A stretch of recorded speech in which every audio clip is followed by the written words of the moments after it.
We are glad to welcome you on a HardReset.Info YouTube channel, and today I would like to show how you can check battery health in Oppo smartphone.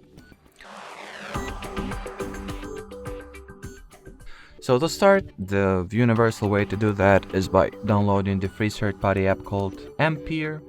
So launch the Play Store, find the aforementioned Ampere app, and download and install it.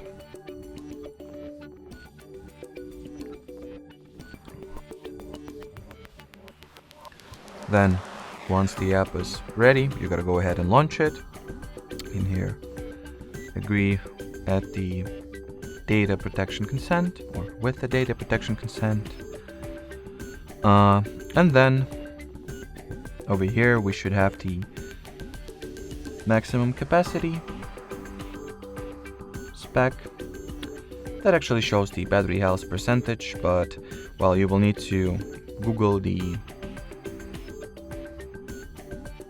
battery capacity that it has from the factory before the phone is used, or the battery capacity that they have at the specs. And in order to discover your battery's health percentage, you will need to divide the maximum capacity that you have over here by the amount that is stated for your particular device to have from factory, or directly from the factory in the specifications. Alrighty, so that will be it for this video. Thanks for watching, thanks for your attention, and bye bye.